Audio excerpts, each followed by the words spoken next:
Les escribo desde Salinas, California. Por acá trabajo en un pequeño hotel, pero yo nací y crecí en un pueblito entre Michoacán y Guanajuato. Tan chiquito que no aparece en los mapas, aunque yo sé que ahí sigue. Pero solo es una manchita de casas a kilómetros del municipio más cercano. Ni el carrito de Google Maps se atreve a pasar por ahí. Tengo 43 años y lo que les voy a contar sucedió cuando tenía 11, cuando aquel pueblo era muy diferente a lo que se convirtió. Mucha gente se había ido a trabajar a Estados Unidos, entre ellos mi papá, y se veía cómo eso iba levantando el pueblo, con todo el dinero que mandaban de regreso. Allá toda la vida giraba en torno de la misa de los domingos, o cuando la dictara el padre como necesaria. Era la guía de aquel lugar, incluyendo de cómo la gente debía invertir su dinero. Y bueno, contra lo que se puede pensar, para la iglesia no pidió mucho, aunque sí se le arreglaron las goteras y ese techo que ya casi se nos caía encima en más de una ocasión. El sacristán era un señor de Querétaro, de las pocas personas que no habían nacido en ese pueblo, si no la única, pero ya tenía años viviendo ahí. Recién cuando había llegado parecía como un vago, pero cuando murió don Pepe, el anterior sacristán, inmediatamente se ofreció. Era pues el encargado de la limpieza y mantenimiento de la iglesia y de preparar lo necesario para las celebraciones que se hacían ahí. Y yo siempre lo odié, lo odiaba, les juro que lo odiaba, aunque no sabía por qué. El nuevo sacristán era muy bueno en su trabajo, la iglesia lucía mejor que nunca, las celebraciones se hacían cada vez más grandes y él se encargaba de congregar a todo el pueblo, literalmente a todos, y no pasábamos de las 1000 personas seguramente, pero él era tan apasionado y hablaba con tanta devoción de las celebraciones y con tanto esmero de lo que había preparado, que la gente no podía decirle que no. El pueblo se paralizaba cada que había algo importante en la iglesia, sobre todo las fiestas de nuestra Virgen. Eso siempre fue lo más importante. Pero ahora, con las ganas que le echaba el nuevo sacristán, todo el pueblo se apuntó para ir, por ejemplo, a llevarla en procesión a los pueblos vecinos. En serio, como nunca antes, la gente quiso ir. Tanto que al final no quedaría nadie para cuidar del pueblo porque todos irían en la procesión, y el sacristán entonces se ofreció a quedarse. Todos se negaban al principio, pues era su esfuerzo. Le decía el propio padre que él debía ir hasta el frente, al lado de la Virgen, pero el sacristán se negó. Contestó que la Virgen era la protectora de nuestro pueblo desde siempre, y él era el único que no había nacido ahí. Le correspondía quedarse. Toda la gente admiró su humildad, pero vaya que yo lo odiaba. Tanto que les dije a mis amigos que nosotros mejor tomáramos nuestras bicicletas, que hiciéramos como que seguíamos la procesión, y antes de llegar al primer pueblo nos regresáramos, y aprovecháramos que íbamos a tener el lugar para nosotros, para andar por todos lados jugando carreras. Convencí a Pedro, a Osiel y a Aida, la única niña que se juntaba con nosotros en las bicis, aunque era un año menor. No solo teníamos en común el gusto por siempre estar en dos ruedas, paseando de un lado a otro del pueblo y a veces más lejos, también todos nuestros padres habían ido hacia el otro lado. Llegó el día de la procesión. Le quitaron a la Virgen de tamaño real su vestido y su manto normal, y la vistieron con uno de gala que le habían mandado hacer con dinero que el mismo sacristán reunió. Nosotros ya teníamos todo preparado. Ese día ni siquiera nos vimos antes para que no sospecharan. Cuando inició el camino en la tarde salimos como si nada. De pronto nos íbamos al frente, luego nos quedamos atrás con la patrulla y una camioneta que iban cuidando a los más viejitos del pueblo, los que iban más despacio. En cuanto llegamos al pueblito más cercano, todavía más pequeño que el nuestro, escuchamos a la gente que se acercaba a recibirnos y en esa confusión y alboroto di la señal para regresar. Tomamos un camino que se escondía al lado de la carretera para que nadie nos fuera a ver. Pedaleamos con fuerza hasta que terminamos por llegar a nuestro pueblo y era un pueblo fantasma. Ni los perros se habían quedado. Empezamos a dar vueltas por todos lados, a atravesar por zonas que no nos permitían o que nos daban miedo. Le dimos varias vueltas al pueblo hasta que nos cansamos y nos metimos a la tienda de don Carlos para robarnos unos refrescos de naranja. Ahí estábamos platicando si debíamos de quedarnos ahí o en algún momento de la noche alcanzar a la procesión. Yo no quería, pero ya todos tenían miedo de estar solos ahí y de que nos fueran a regañar. Pero vamos, yo sabía que la regañada era parte del plan. Era inevitable.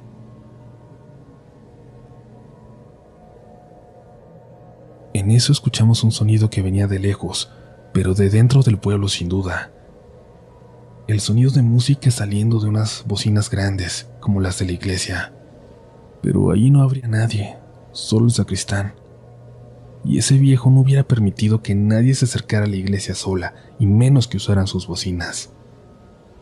Quizás alguien más había tenido nuestra idea. Se había escondido para quedarse y le habían hecho algo al sacristán.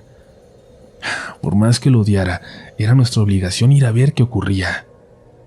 A fin de cuentas, yo sí le tenía mucho respeto a la iglesia, igual que todos, a pesar de nuestra travesura de haber abandonado la procesión. Pedaleamos hasta la iglesia apresurados. Nos frenamos antes de llegar para que nadie se diera cuenta de nuestra cercanía.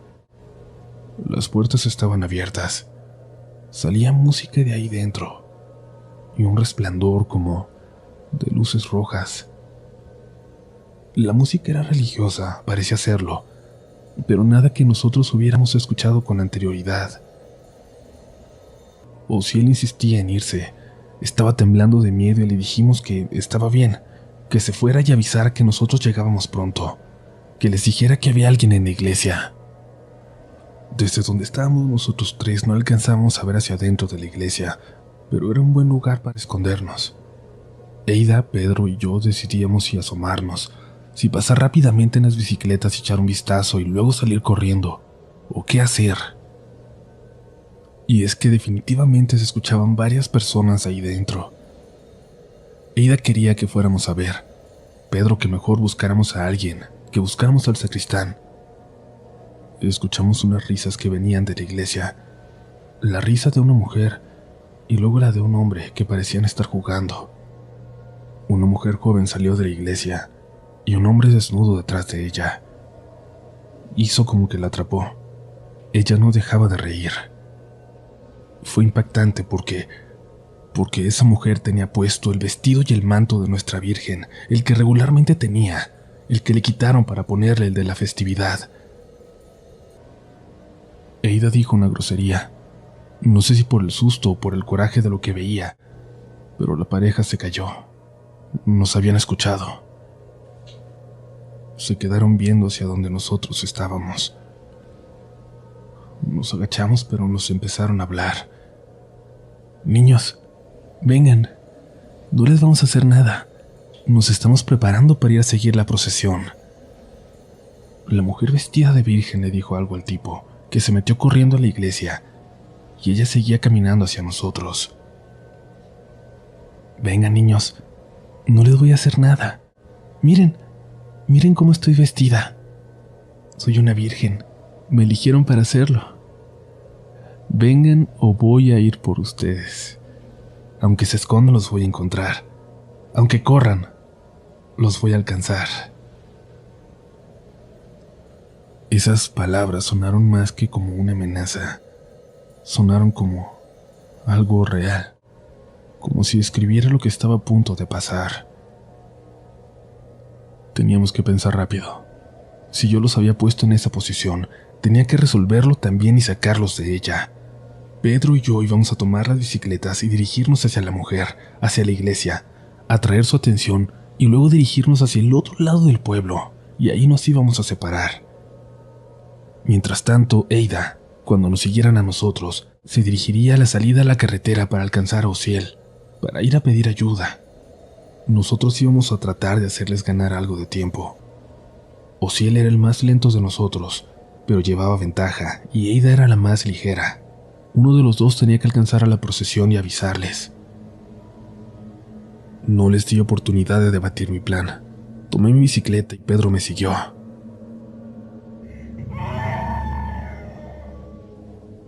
La mujer vestida de virgen se abalanzó sobre nosotros y casi nos tumba de las bicicletas, pero logramos avanzar. De la iglesia salió el mismo hombre de hace un momento, pero ahora seguido del sacristán, que estaba en ropa interior y manchado todo de rojo como si se hubiera bañado en sangre o algo parecido. Hijos, vengan, les voy a contar algo, les voy a explicar. Nos gritó, pero evidentemente no le hicimos caso y pedaleamos lo más rápido que podíamos. Sentí un jalón que me rompió la camisa a cuadros que llevaba. El sacristán, corriendo a toda velocidad tras de mí, me había arrancado un pedazo. Pedaleamos a toda velocidad, pero seguía corriendo detrás de nosotros, riéndose, repitiéndonos que no nos íbamos a escapar. No dejaba de reírse, de burlarse. De repente dejamos de verlos, pero no dejamos de apretar. Le dije a Pedro que no frenara, que no se quedara, pero poco a poco se empezó a quedar por detrás de mí. Yo no dejaba de voltear. El pueblo de verdad estaba completamente solo. No estaban ni los perros ladrando en las calles para avisarnos por dónde se acercaban detrás de nosotros. Pedro me gritó algo de que alguien se acercaba y que me veía en no sé dónde. Le grité que no lo escuché. Me frené un poco para voltear a verlo y vi que se daba la vuelta en una calle de atrás. ¡Ahí vienen!, gritó, y eso sí lo pude escuchar. Yo seguí pedaleando hasta llegar a la carretera que rodeaba el pueblo. Pensaba regresar hasta ella por el lado norte para poder rodear hasta el sur a la otra salida, por donde se había ido la procesión y donde tendría que encontrarme a Aida y Osiel. Además, esa parte de la carretera era alta y desde ahí podría tener una vista más general del pueblo. Sentía cada vez más pesada la bicicleta. Me di cuenta que la llanta de enfrente se me empezaba a bajar. Otra vez, esa maldita llanta. Como pude, logré llegar a la carretera y subir esa pequeña pendiente que me llevaba a ella. Apenas ahí pude detenerme un momento para descansar. Pude ver el pueblo desierto. La iglesia se veía a lo lejos, pero ya no parecía haber ninguna luz en ella. ¿Ahí va? Escuché un grito a lo lejos. Tiré mi bicicleta detrás de unos matorrales y me agaché. La perspectiva que tenía era inmejorable y era casi imposible que me alcanzaran a ver desde allá abajo. Vi pasar fugazmente a Pedro por una calle y poco después a un bulto detrás. Algo lo estaba siguiendo muy de cerca. Solo los vi por un momento mientras pasaban por debajo de una lámpara. Ya era de noche y todo lo demás estaba oscuro. Perdí de vista a Pedro en la oscuridad. Lo escuché gritar y luego ya no escuché nada más. Ya lo agarraron, pensé. Detrás de mí estaba una curva que se alejaba del pueblo. Ese era un camino por puro monte como de 1 hora hasta llegar a la siguiente población. Y frente a mí estaba otra curva, la que llevaba a la carretera que rodeaba el pueblo, por donde me tenía que ir. Viniendo de esa curva, pude escuchar un sonido.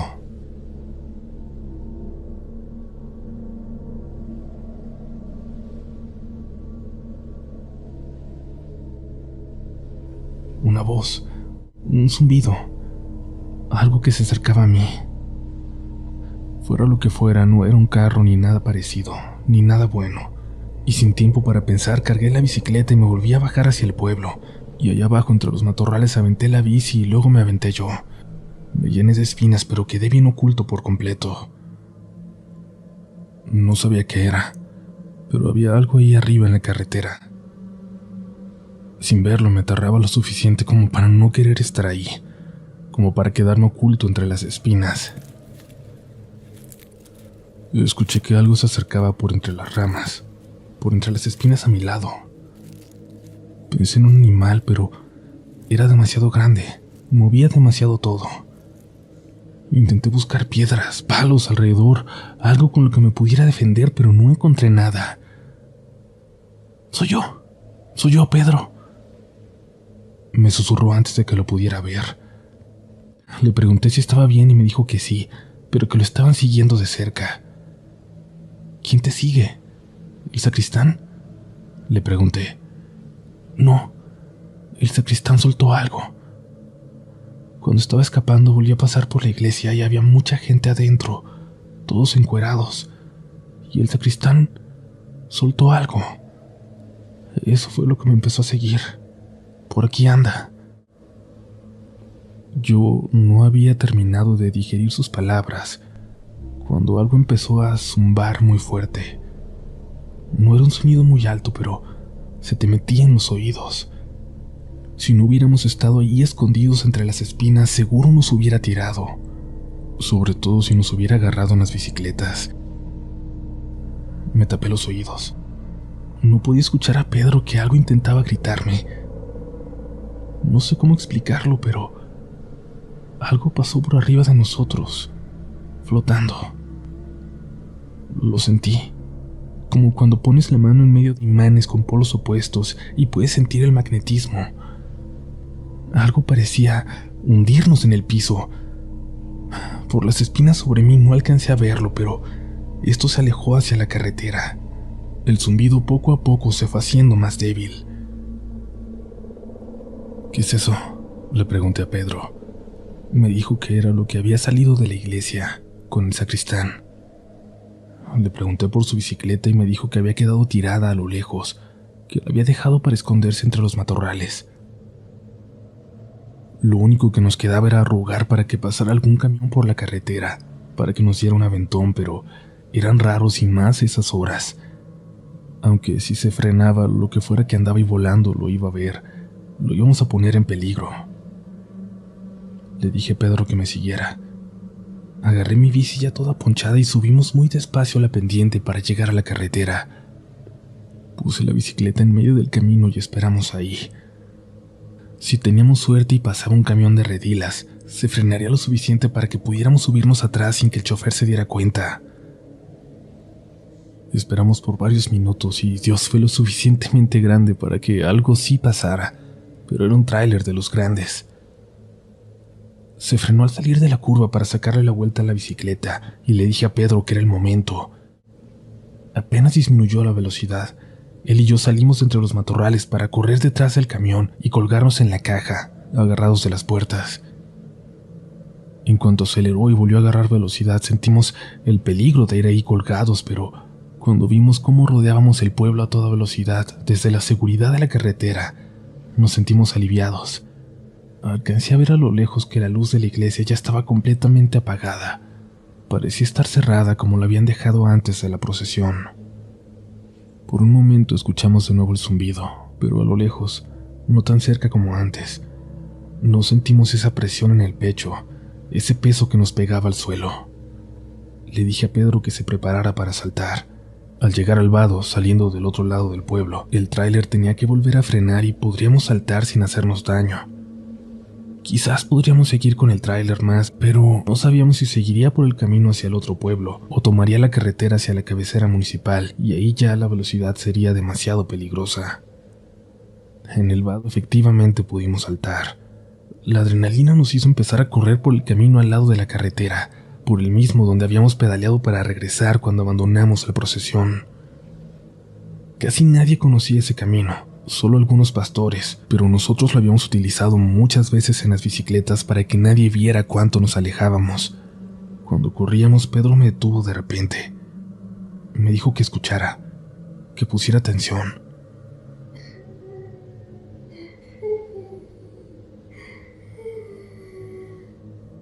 Escuchamos que alguien lloraba. Parecía venir de entre los árboles. Empecé a caminar hacia ellos, aunque Pedro me decía que no. Le dije que podía ser Osiel o Eida, que teníamos que buscarlos. Entre los árboles, tirada toda chueca, estaba ella, la pobre de Eida, que lloraba con dificultad. Le pregunté qué le había pasado, pero no me podía contestar. Tenía una marca en la cara como de una cachetada horrible y no se podía levantar. Después supimos que tenía varios huesos rotos. Le pregunté quién le había hecho eso y si seguía cerca. Nos dijo que siguiéramos, que pidiéramos ayuda, que no faltaba mucho para llegar al otro pueblo y alcanzaríamos a los más viejos. Pero le dije que no la podía dejar. Pedro me dijo que él iría. Eida le dijo que no fuera solo, que era muy peligroso, que teníamos que ir los dos juntos, pero Pedro insistió. Eida le dijo que buscara su bicicleta, que no debería estar lejos. Después de un momento la encontramos y Pedro pedaleó como si no estuviera completamente agotado. Pasaron los minutos y ahí junto a ella, Eida por fin pudo respirar más tranquila, pero también empezó a sentir el dolor de pronto, como si al bajar la adrenalina lo hubiera podido sentir de golpe. Pero por fin, entre quejidos, pudo decirme quién le había hecho eso. Cuando escapaba del pueblo pedaleaba fuerte para alcanzar a Ociel, pero no veía nada, y de pronto, cuando ya sabía que estaba cerca del otro pueblo, escuchó un zumbido, algo que pasaba por encima de ella como flotando a unos metros. No quiso voltear, no quiso ver, pero de pronto sintió que algo la levantó, como si la agarraran de los hombros. Solo sintió que se elevó unos 3 o 4 metros y cerró los ojos. Y apestaba. Dice que todo apestaba. La peste se le metía en la garganta. Y ahí solo sintió una cachetada que le puso todo negro, y de repente sintió el golpe en todo su cuerpo, como si lo hubiera lanzado hacia el suelo. Sus ojos estaban llenos de lágrimas, así que veía borroso, pero dice que vio algo, que pensaba que estaba alucinando por el golpe. Dijo que vio como flotando encima de ella a unos 4 metros. Algo traía puesto el manto de la Virgen de la iglesia. Le pregunté si era la mujer que habíamos visto antes, pero dijo que no. Era un hombre alto, de piel negra, no morena, sino negra, como si fuera del mismo color del cielo de esa noche. Dijo que extendía sus brazos y volteaba hacia arriba, y dijo que tenía cuernos. Yo le creí todo, y le dije que ojalá que Pedro pudiera llegar con bien. Me dijo que sí, que llegaría. Eso sigue aquí, cerca de nosotros. ¿No lo sientes? Y tenía razón. Aunque no escuchaba el zumbido, tenía un peso en la nuca que era similar a lo que había sentido momentos antes al otro lado del pueblo.